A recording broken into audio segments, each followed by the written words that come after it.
Hi, this is Gary with MacMost Now. On today's episode, let's take a look at how you can get people to follow you on Twitter.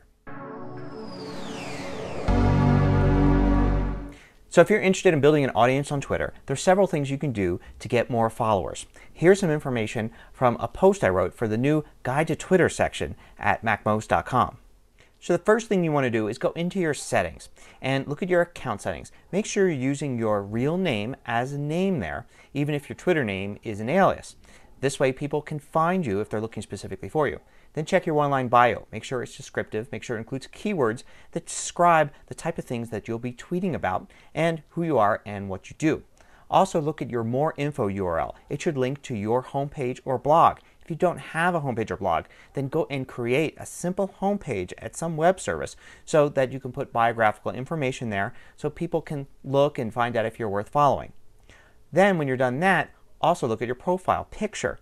Make sure that it's something that looks pretty decent and people will see and recognize you if they know you personally, or will get them to want to follow you if they see your profile picture. So the simplest way to get a specific person to follow you is simply to follow them. Chances are, by default, they're going to get an email saying that you have started to follow them, and they may go and check you out. It really depends. If they've got thousands of followers, and they're probably sick of getting these emails, and they don't pay any attention to them. If they only have 100 or so, then they probably check out each and every one. This is when it's key to have a good profile picture and description, so when they check you out, they'll see that they want to follow you. Now once you're following them, if they're still not following you, one thing you can do to get their attention is reply to them. You can reply to them using the standard method on Twitter or using one of the clients, or just by putting @ and their Twitter name and then responding to a question they've asked. Or you can prompt a new question asking them directly. Now some people check their responses like that all the time. Other people rarely do. So it could be hit or miss. And just because they see that you've responded to something they've done might not mean that they'll actually start following you. Now, if you just want to get more followers in general, one of the things you want to do is probably tweet about hot topics. You want to tweet about hot topics that are subtopic of what you're going to talk about. In other words, I would want to tweet about anything that has to do with Macs, but not necessarily politics. But if your topic is politics, then you're going to want to tweet about all the hot topics of the day. Now look into hashtags.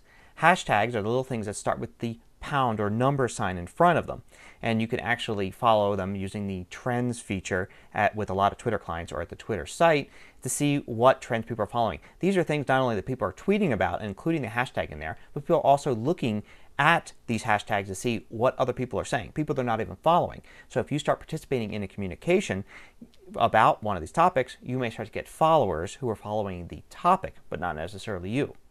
Now, a really simple and obvious method to get more followers is if you have a good friend, one that you can ask a favor of, who is on Twitter and has lots of followers, you may want to get them to go and pitch you to their followers. Say, hey, here's another cool guy to follow.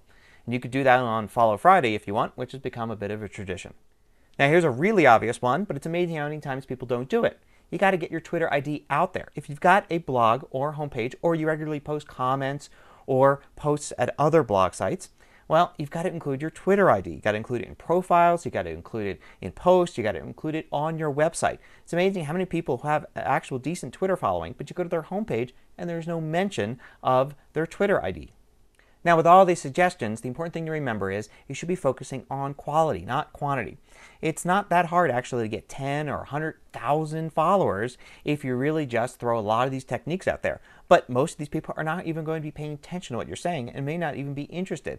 They just followed you because everybody else was. What you want to do is get a very small group of people that are very interested in what you're doing. And a good way to see if you're successful is when you ask a question, you get a whole bunch of responses. There's a lot of people out there with tens of thousands of users that probably don't get any responses when they ask a question. And there's people with only a few hundred users, when they ask a question, they get responses from a large number of them. That's a quick look at how to get new Twitter followers. Another way to do it is to make sure that you post your Twitter ID on your video podcast. Till next time, this is Gary Rosenzweig with MacMost Now.